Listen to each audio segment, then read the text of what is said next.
Alright, so here I'm just showing off some techniques that help you save some energy when you do your 9 to 5 so you can still work when you get off of work. I will do these stretches before I go to work and as I wake up, but I'll do them all day as well. Starting off, I'm focusing on the edges, such as the tips of the fingers and where the wrist meets. I'm trying to keep all that together. Stretching out both sides of the forearm as if the calf and the shin, if it was the foot. We'll get to that next. Notice I do keep my fingertips, all of them, all the way together. And I'm trying to put the butt of my hand back together as well. Next, I'll go into stretching each wrist individually. Once again, trying to get the fingertips and hit both sides of the forearm. As I do this one, you might see me reach around the other side of my arm, and that's just to get an extra stretch on the inside of the forearm there. Next, I'll go into flipping it around, once again grabbing the fingertips. This one should go up into the bicep. Make sure that your shoulder is not up into your ear and it is relaxed down.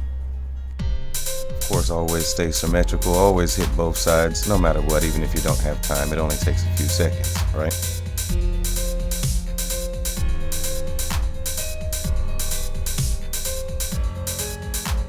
After this, you'll see me go into one more round, quick round of swirl in, swirl out, and halfway clench my fist to hit the distal knuckles, the ones far away from the hand.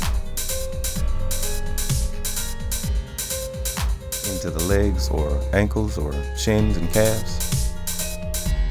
Swirl it around in both directions. This also helps with your dexterity. Very important. So I'm going to start off with the shin stretch. Remember, we have one up, one down, and we'll have to reset in between. So here goes the one down. I use my other leg to help push up. Next, I'll come out of that into the other one and push the opposite direction. As far as on the shin, once again, make sure we get the tips of the toes, picking my ankle up, and then I'll have to reset and allow my ankle to go down. Same thing, try to get the tips of the toes. And of course, make sure you hit both sides. You'll end up feeling like $1 million after you do this type of stuff.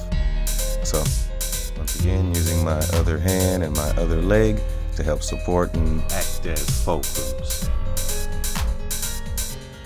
Never go directly into the stretch, always reset out of one stretch into the next stretch and prepare before you get into your first stretch. That's the most important, always elongating, prepare.